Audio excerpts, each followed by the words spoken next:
Right. Hello, my name is Benjamin Webb, and as I see more people joining, I'd like to wish people good morning, good afternoon, or indeed good evening from where they are attending. And based upon the names of some of the attendees that I can see, there's a pretty broad international spread for this, the English Singa Investor webinar. I'm delighted to be leading the discussion today, and I am joined by, well, the men of the moment, Atte Hujanen, there we are, who is the CEO at Singa since 2015. One of the things which certainly defines his professional and personal development to this date has been the fact that he was heavily involved in the Karaoke World Championships, which is obviously deeply thematically relevant, taking part in the competition alongside 40 other countries. As a COO and co-founder, he was heavily involved, instrumental in scaling Slush from being a small conference to a massive mainstay calendar event of the European and indeed international tech calendar. So wonderful to have you join. And joining him is Nils Paajanen, who is the CEO at Singa since 2016, formerly investment manager at venture capital fund Inventure. He also worked in business development at the Andreessen Horowitz-backed Your Mechanic in San Francisco and has 10 years of startup experience. As for me, and what qualifies me to sit moderating and leading the conversation today, it most certainly is not my karaoke skills. People who've heard my Elvis Presley has said it is something you never forget, which can be interpreted in several different ways. It's also based upon the way that I mispronounce every single Finnish person's name, not my Finnish language skills, but I do have some degree of qualification because I run an agency based in London called Deliberate PR, which for the last 10 years has been bringing the cream of the Nordic startup and scale-up crop over to the UK, exploiting the fact that the British media absolutely fetishizes everything Nordic, which means my strong argument to the people who I'm interviewing today and to anyone else who is listening, use the UK as an entry point to the wider English-speaking world. So there we go. Now, self-promotion over, just a few practical matters to consider. Questions today can be asked using the Q&A tool in the Zoom menu below the video. I hope you all see it. Feel free to submit questions at any time throughout. These might be woven into conversation, and if they're not woven into conversation, they will be addressed during the final minutes of today. The webinar is recorded and will be shared with everyone who has registered. It will also be uploaded to the Singa page at investor.com. Now, before we get into a bit of a freewheeling discussion about the company, the space, and indeed the opportunity, let's talk about the investment opportunity and specifics and the terms and where you can, in fact, go to invest. Singa's funding round is open on investor.com. So it's like investor, but change the T for a D, investor.com, for anyone to invest in until the 21st of June. If you have an IBAN bank account, you can do it directly on the platform. If you do not have one, do not be dissuaded. You can contact Investor Support and they'll give you the instructions on how to do it. In the funding round, Singa offers investors convertible bonds combining the advantages of classic bonds and shares. The convertible bond has a 10% interest rate and a 20% discount at the time of conversion. And the minimum investment is 500 euros, which anyone who knows the Nordics will tell you is equivalent to the price of a cup of coffee in Oslo. So really, don't be dissuaded. So ladies and gentlemen, to get things going on a lighter note, karaoke. It's an extraordinary space. And before talking about it, what kind of data do you have on the popularity of this space, and indeed the popularity of individual songs? Yeah, that actually drove us to start Singa in the first place, because I had that knowledge and understanding about the karaoke industry, and then also the act of karaoke as a hobby all the way from the early 2000s. I saw that even though the opportunities and then the products that you use to do karaoke, be it at a private space or a public space, were really bad, really analog, really hard, hardware based, weren't, in any way, shape, or form really meant for a kind of a user-centric, happy kind of experience. The karaoke phenomenon just kept on growing and growing, and it was truly international. It literally meant the same thing to people all over the world, even though it kind of manifested itself a bit differently from kind of physical perspective. So then, we just, understood that it is a ever-growing kind of phenomenon and a hobby that is underutilized in pretty much all aspects of the kind of the industry, and that's how we kind of set to set up Singa as the kind of the streaming equivalent for the karaoke industry. And you had these data points from all over. You have tens of billions of plays of poorly made pirated karaoke videos up on YouTube, and you have households in Southeast Asia where like literally every house will have a karaoke machine. You have still Amazon is selling millions of old school hardware karaoke players every year, and yet there wasn't a kind of the Spotify for karaoke. So that's why we kind of set to build that product and that offering for those literally hundreds of millions or billions of karaoke fans all over the world who are truly or were truly underserved before Singa. Which is interesting. So what you're saying is you have this phenomenon that has grown organically. It's part of the cultural mainstream, but it's been held back. I mean, what has really held back its development? The fact that there are all of these legacy systems in place, which mean that no one really is motivated to try to fix it. What's delayed? Yeah, it is exactly that. The industry has been, for the last 50 years, has been heavily hardware focused. So it's all about creating cheap hardware, selling it at a premium markup. And then it's all about, getting the least possible amount of, legal compliance and the licensing to actually sell the songs and produce really crappy versions of the songs that you can then keep reselling. And that is kind of, or has been kind of the driving force behind the karaoke industry, broadly speaking. Mm-hmm. And no one has really, been thinking about that. Hey, maybe if we invest forward looking into the actual product user experience, we can unlock much more value than we are actually investing into creating that unlock. And that's what Singa is all about, is that making sure that if the end customer is happy with the product, then we by proxy will benefit. Okay, that's really interesting. So in effect, what we have here is we have perhaps one of the last long established entertainment, very popular mediums, and you were the guys bringing it kicking and screaming into the I guess this decade. But how do you do it? I mean, how does Singa work?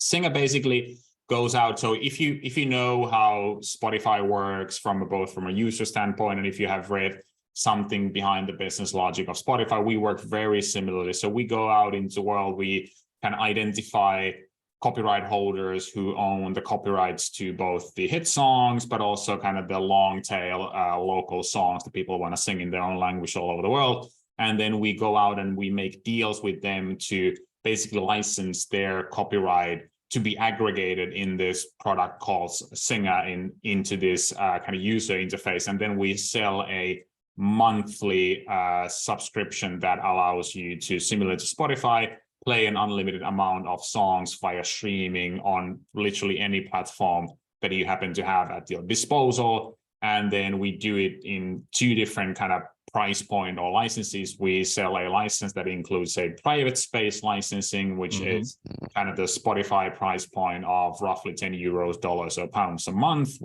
that comes with unlimited plays of the catalog that we have aggregated. And then on the kind of the professional side, we also sell a license that comes with also fully legal public performance license. And that then the price point of that varies a bit market by market.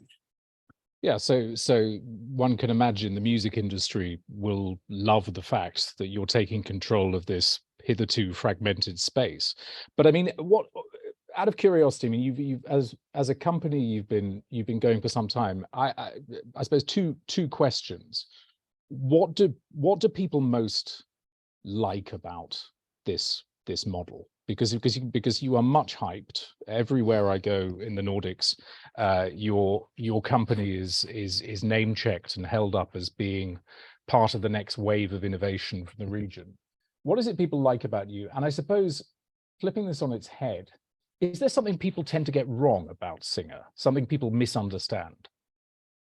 I think probably the kind of the things that we have going for us are the things that I kind of laid out before, is that we really are focused on serving the end customer, listening to the end customer. We have a huge team on customer support, kind of prompting both the inbound feedback that we get, but also working with our largest professional customers to get their feedback. And it's all about, because we know that there is this huge kind of pent up demand out there. It's all about unlocking that, and then we can only unlock that if we actually then deliver something of value that people do want to sing. And then on the kind of the probably things that people get wrong about us is that firstly, karaoke is, for better or worse, a bit different to the challenges that Spotify has. So, even though it is a different part of the music industry, it's still part a kind of small niche of the music industry. But thanks, because we are trailblazers in this kind of very, previously gray area, we can operate with a bit better margins than Spotify. And then also, similarly, even though again it is very similar to Spotify or Apple Music or whatever, it is a very different use case to what you using Spotify or Apple Music on the background, as opposed to doing karaoke on the kind of the front ground. So we often get asked, like, what if Spotify ends up launching a karaoke feature tomorrow? Like, will that kill your business? Well, Apple actually ended up doing that just last December. They launched a feature called Apple Music Sing, which, because it's the 25th priority of the Apple Music product line, they obviously didn't do a good job at it. And then what it ended up doing is that it tripled our new users coming from the Apple platform, because Apple used their massive marketing muscle to kind of promote the modern way of doing karaoke. People went to the Apple Music Sing, saw that it sucked, and then sought out Singa. Am I leaving something out, Nils? I think you've pretty much covered it. And I think the other thing that people get wrong about Singa is kind of the kind of assumption that karaoke would in some ways be a niche industry. I mean, it is not something that every single person in the world does, but singing in itself is it's the human voice is the most popular instrument in the world, and the karaoke itself is around a $15 billion industry on a yearly basis. Some of the largest companies in karaoke have turnovers of more than €1 billion a year. So the assumption that karaoke is in some ways niche or small just because you necessarily don't sing karaoke yourself is, I think, something that people often get wrong about the space. It's okay. Interesting. So there's a huge opportunity insofar as there is this deeply and long established market out there. But I suppose a question some people might ask is, why, seeing as Asia, and I might be making a sweeping generalization here, but Asia is presumably the biggest global market, you're currently rolling this out in the Nordics, in the UK, the US, Australia, Germany. but not Asia? Why? What's the rationale? What's the strategy? There's a few reasons, and they're all kind of very operational business oriented reasons. So the end goal is definitely to be the largest karaoke brand in the world, and that includes Asia. But for the time being, we are still a relatively small company, and comparably, we've raised far less capital to the Spotifys and then the Deezers of the world that have done something similar to us. And so at this stage, both those companies had raised far more money. So we are very kind of effective in the way we use our resources, and that has led us to kind of also take a look at the kind of the strategy that we use to expand. And then obviously we could also cherry pick the things that Spotify did right or wrong. So that's why we went from Finland to the rest of the Nordics, then to the UK, as you said, that is a really good gateway to the English-speaking world, and then Western Europe, and then Australia, and then then eventually Northern America and US specifically, which then is a gateway to kind of the rest of the world, because a lot of the music industry is headquartered in the US. So then when you kind of can do deals in the US, it's really easy to just expand those deals, to all of the world. And even though there are probably the most amount of singers in Asia when it comes to karaoke, but thinking from a business perspective, there is far more actual dollars and euros and pounds to be had in the Western world. So US is still the largest entertainment music market in the world when it comes to actual revenue. And then the kind of the streaming penetration in all Western countries, even laggards like Germany, is really high these days. Whereas there are pockets in Asia where CDs are still all the rage, and people don't consider kind of immaterial things worthy of paying money for. So that's why we're going where we get most return on investment with the kind of the small resource that we have at our disposal at this early stage. But eventually, Understood. the plan is to go everywhere. Okay. So that's a healthy ambition. But let's talk about money. How do you make money? And actually, on that note, I think, and forgive me for interrupting you, but I think one of our esteemed friends, Mr. Juha Heikkinen, has something which might be useful to share at this juncture, but please proceed.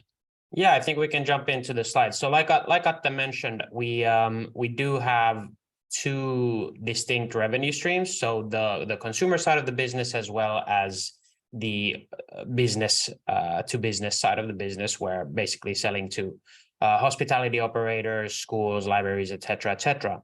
And that mix has proved very instrumental to us over the past couple of years. So we've always been B2B first, and the hospitality industry is definitely our largest customer base, even to this day. Obviously, over the past 2 years, we saw the pandemic and what the lockdowns did to the hospitality industry also hit us pretty heavily. So before the pandemic, roughly 70% of our revenues were from the B2B side of the business, mostly the hospitality sector. And here you can kind of see our quarterly revenue development from 2017 up until present day. We were on a very rapid growth track, so we were on track to triple revenues in 2020 from 2019, which is when the pandemic hit. So that caused us to basically, since our customers had to shut their doors, we also had to, impose billing pauses, let them basically pause the service for those months when they weren't in operation, and that's what's caused these fluctuations within those quarters.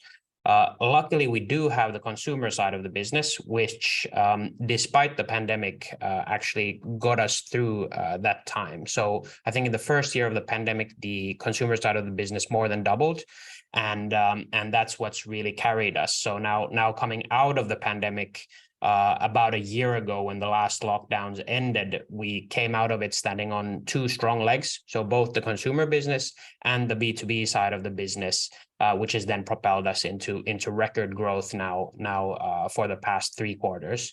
If you go, Juha, to this next slide, here we can see where we are on a yearly level. So as you can see, up until 2020, we were pretty close to tripling our revenues again, but only grew 10 and 20% in 2020 and 2021 respectively. And now last year we were back on track to double those revenues, and that's where we're headed for this year as well.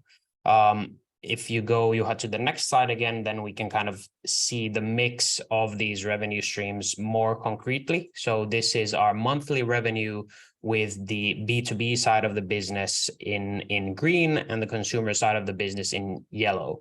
So you can kind of see this steady growth in the consumer business, which for us has always been organically led throughout the months and years, whereas the B2B, you can see this fluctuation throughout the pandemic, and now we've really hit our growth stride as we've come out of the pandemic in the past year. Well, let me then interrupt and ask perhaps quite an obvious question. This all looks very healthy. This is clearly moving in the right direction, dramatically so. Why do you need a new funding round? What's the motivation? Well, it's obviously for the usual things that growth-oriented startups do raise funding for. So, we do want to keep kind of expanding our business footprint in the 34 countries that we've launched in the last 18 months, and then having a really heavy focus on Western Europe, UK, and the US. So that's kind of the first thing, is that we've now been able to acquire and build this kind of historic set of licenses for the music that we've aggregated, and then now we also want to make sure that we make the most out of that business wise. And then secondly, we do want to make sure that even in this rather tumultuous kind of macroeconomic environment, we can still maintain a 100% year-over-year growth pace, and that obviously requires some investment. But we do want to be able to make those investments in a way that will eventually get us to a position that in the next 12 months, we're going to be able to hit a cash flow neutral business position while still maintaining that kind of scaling up in the existing markets and then continuing to grow 100% year over year. And so it's really kind of investing into scaling the things that we've kind of built up in the last few years. Okay, and in terms of the anchor investors, can you discuss those? Yes, and I think you can take the slide away. So we have professional investors who have led this investment and then have kind of defined the details and the specifications of the investment opportunity that is now up on the investor platform. So basically, the professional investors have the exact same economic terms as everyone who is willing to participate in the round through the investor platform. So they are namely Maki and then Superhero Capital, which are kind of the two leading Finnish venture capital funds. And then we also have participation from co-founders from such companies as Vault, Supercell, Epidemic Sound, AudioShake, and then a few music industry insiders who have been advising us through the last 3 years, have never invested into companies that they advise, but chose to invest their own hard-earned money at again the same terms to Singa, because they now know the company and see the kind of the opportunity going forward. And especially from the funds, Maki and Superhero, kind of the really interesting thing about for a retail investor is that for Maki, this is the third time that they invest into Singa. For Superhero, it's the fourth time that they invest into Singa. And then Superhero especially did the investment from a new fund. So kind of, a pessimistic person might say that, these funds, they have an ownership stake in Singa, so it makes sense for them to, continue investing in Singa. But the new fund of Superhero does not have a ownership stake in Singa. So they're truly investing a lot of capital at the exact same terms, and they see it as a good opportunity to deploy capital. Okay, and so tell me, the investment is being done with convertible bonds. Why are you using that particular instrument here? It was again kind of a discussion with the professional investors, and they saw that the kind of the market outlook is a bit foggy. So then convertible note is a perfect tool when you don't necessarily know what the value of an early stage high growth company is. So what that allows you to do is invest now and then get basically a bond or a convertible note that you hold until a later time when a kind of event will unlock a conversion of that note into actual shares that you'll get. And in exchange of investing that money now and then getting the conversion later, is that you get a 20% discount to the valuation of the company when that happens, when the conversion happens. And then you get, while you're waiting for that moment, you get 10% annual interest that accrues to the invested principal, in kind. So if it's going to be a quick conversion, then you don't need to kind of take a lot of risk. But if it's going to be a longer time for the conversion, then you also get compensated for the time that you wait. Okay, superb. Even I more or less read some of that in the introduction, but I think it's only now that I fully understand it. So thank you very much for the clarification. In terms of the technology itself, you are integrating machine learning, and I suppose there are sort of two parts to this question. What are you doing with machine learning in karaoke? And even though you highlighted how earlier a major tech brand launched a pretty substandard karaoke tool platform, and the effect of the substandardness of it was only to drive traffic to you and engagement with you, how are you going to future-proof this? How are you going to ensure that, and maybe the answer is machine learning, but tell me, you're using machine learning, how are you future-proofing the business?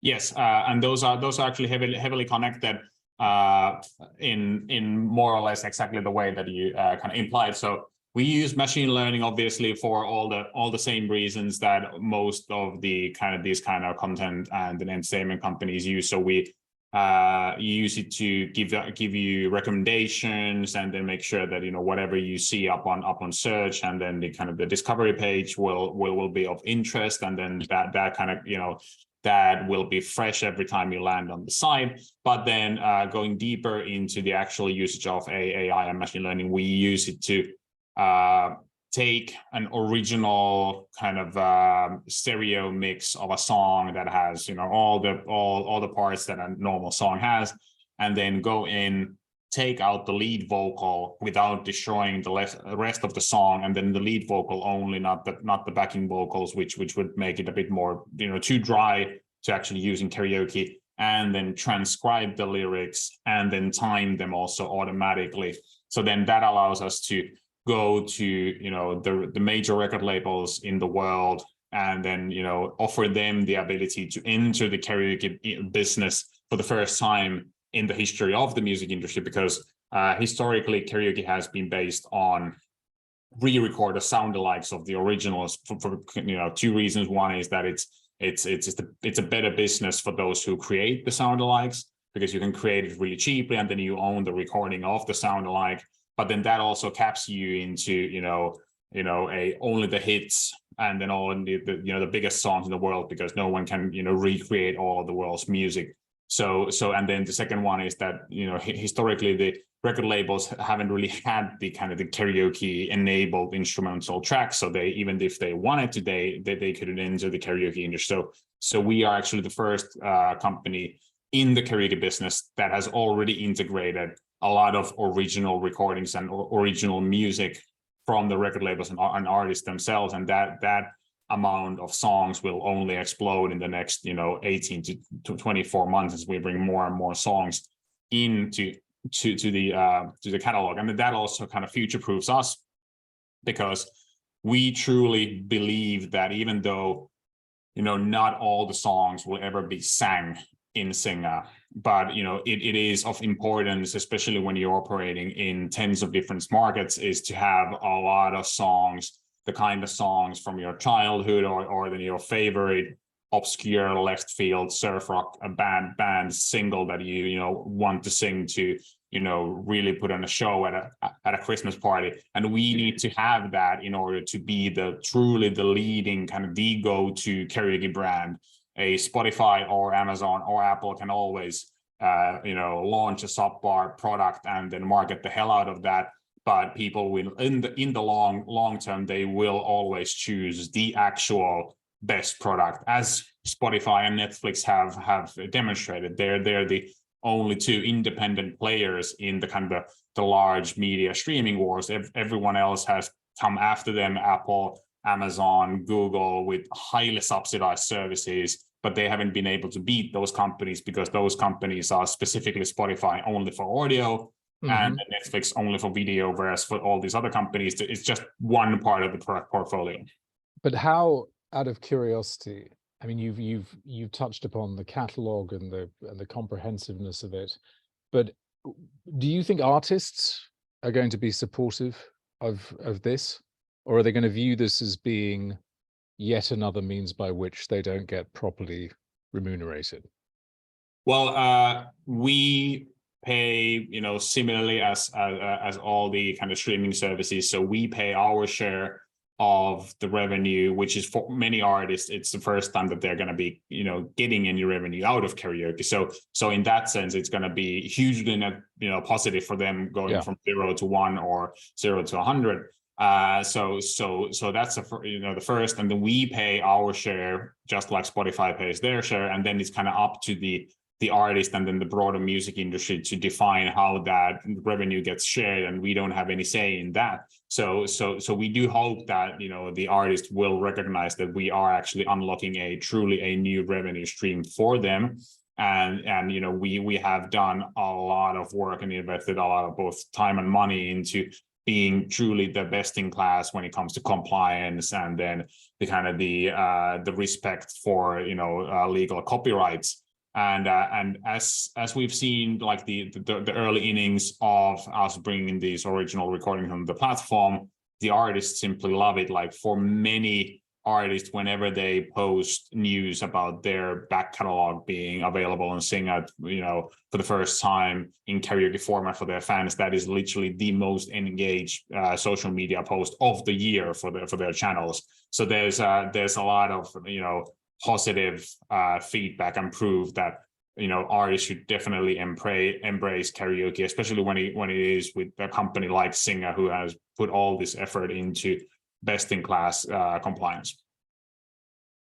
Very good. That's it. It's part of the defensive mode as well there, where I think we discussed it earlier, where basically we've amassed this massive amount of direct publishing, direct copyright deals in order to serve this catalog to people, and that in itself is a feat that future-proofs the business. But ultimately, I think what we are doing with artists is what really gets us there, because karaoke for them, it's not just a revenue stream, but I can't think of a more deeper kind of level of fan engagement than singing the songs of your favorite artists in the original versions of original artists, right? So that's kind of the big goal that we have in mind as well, where Singa is up there with, an artist puts out a new track, you can listen to it on Spotify, you can see the music video on YouTube, and you can sing the song in Singa. So that's kind of part of what makes us future proof. Okay, very interesting. Very interesting. So I don't want us to run out of time here, because we have a rather good video to show from Thomas Vitusen, who's head of investor relations at Startup Norway. But before we get to that, we'll have further questions from the audience after the video, and we'll certainly flesh out some of these other points. But I suppose the real question is, why should people invest in you now? Why is this the right time and the right opportunity?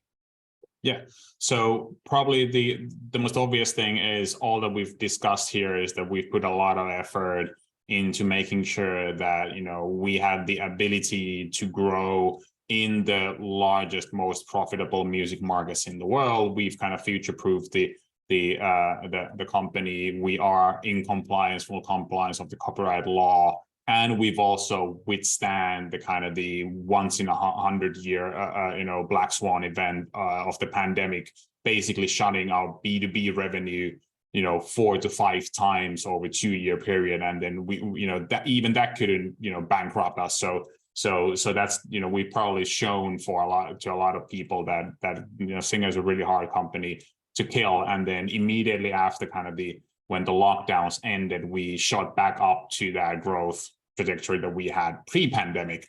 And then thinking about a bit longer term, I always want to quote our chairman of the board, Ilkka Kivimäki, the founding partner of Maki VC, is that the single task for a venture capitalist or any investor investing into startups is to kind of pinpoint the time when a company is clearly gonna make it, but it's still early enough that it's cheap to invest now. And I think we are at that junction now, is that it's clear that it's only about execution from now on. We have the product market fit, but we are so early in that kind of journey that it is still pretty cheap to invest.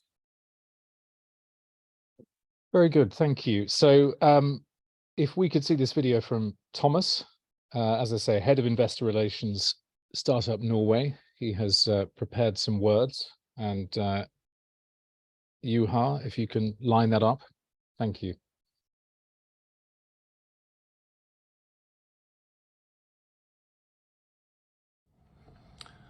So my story with Singa has been quite a journey. I first came across them during the pandemic when I was sitting at home trying to write songs for my cover band. This friend recommended Singa, and we ended up singing for a year and keeping ourselves entertained. And I was really blown away by the quality of the tracks and the catalog that they have, unlike anything else I've seen in the karaoke business. So after that, I went to Slush last year with my job, and got to meet Atte and Juha, and actually sang a song on the Apollo stage during their karaoke night. So that's quite fun, and we kept in touch, and I ended up inviting them to Startup Extreme, which is the largest venture conference in Norway, to host a karaoke night there. So and that was a great success. So and then full circle, last week I just came back from Helsinki at the Arctic 15 conference, and I got to meet Singa and their management team and their extended team at their afterworks, which they took very good care of me, and I got a really nice vibe from the whole team, and really passionate people, and we also sang a bit of karaoke. So yeah, if I wasn't sure about investing then, that definitely closed the deal. So really believe in this team, and good luck with the fundraising. There we go. Strong words. The last time I did an after work in Helsinki, I woke up in another city in someone else's clothes. So I know how things. I know how enjoyable these things can be in Helsinki. Wise words and true. So listen, there've been various questions that have come to me, which I'm now going to spring onto you in a slightly unstructured way. One question is valuation. It's not in the pitch. Is there a reason for this? Yes, it is primarily due to the reasons that I talked about earlier. So that the last 3 years have been a real roller coaster for early stage companies, and even late stage companies and growth stocks. Everyone who has invested into both public and private stocks knows this. And so the professional investors basically chose the tool of convertible note that basically just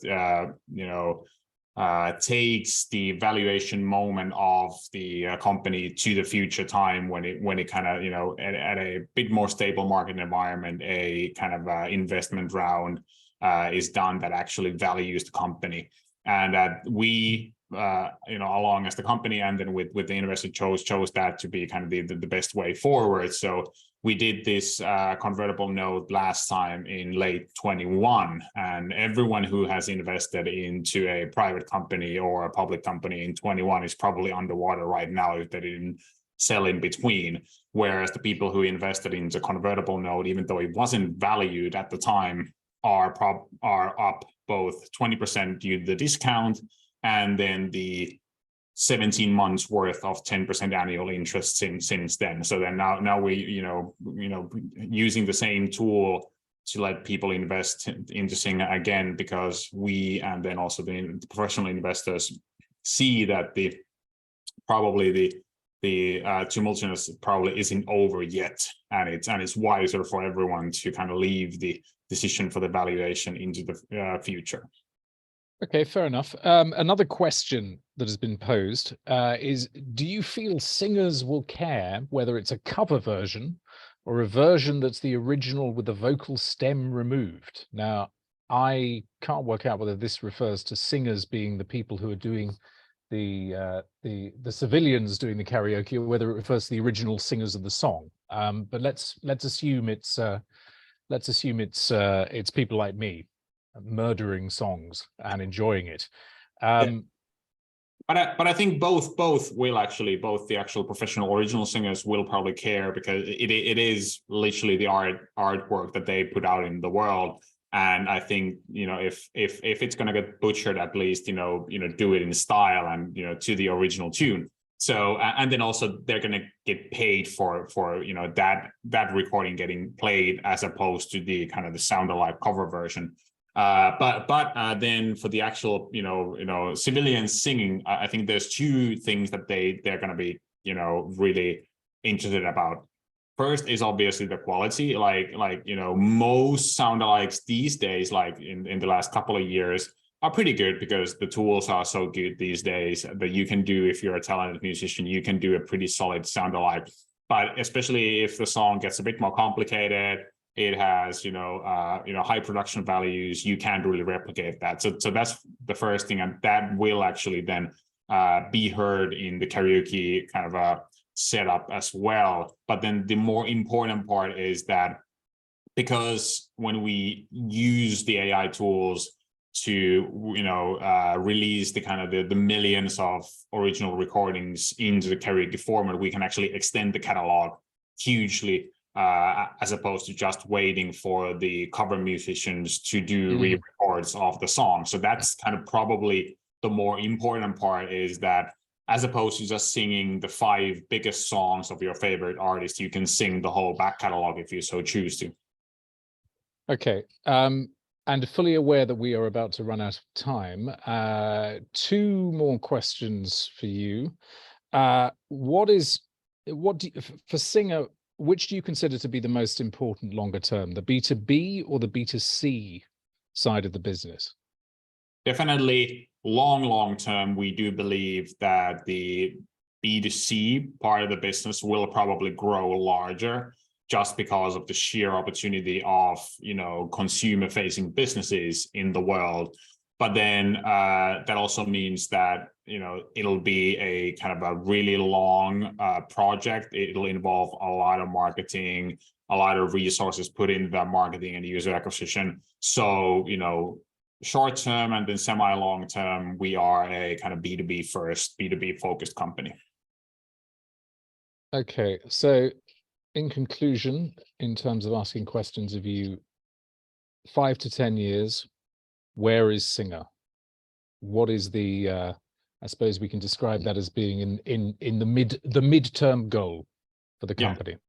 So we definitely want to be the most well-known karaoke brand in the world. So we kind of want to be seen as the kind of the operating system for karaoke. So whenever someone does something relating to karaoke, it should be done with Singa, be it a private person doing it on a mobile phone at home or a smart TV, or a school or a kindergarten or a assisted care living home doing sing-along sessions, all the way to karaoke rooms and nightclubs doing karaoke in a public space. And then in the kind of the semi-long to long kind of view, we're also really interested in adjacent opportunities. So there's always going to be things that are connected to the act of karaoke. You know, there are hardware components, but there are also B2B services that, you know, our customers and nightclubs will need. And so those are definitely things that we are opportunistically, keeping our eye on. Superb. Well, thank you very much indeed. Thank you for your time. Let me just ask one question, if I may, which I think is a final question. Is there a question that you wish that I had asked you? Nils, what do you think? I don't know. I think we've covered most of it. Yeah, I think probably. Yeah, I don't think there's anything that has come up in the other webinars that we've done. I think we've run the whole gamut. Well, superb. Thank you very much for your time. And just a reminder to everybody who has participated, thank you. Firstly, thank you very much for watching. And as discussed, Singa's funding round is open on investor.com. And you can invest up to, and I believe including, the 21st of June, but don't leave it that long. Right. Thank you very much indeed. Thank you. Thanks, Benjamin.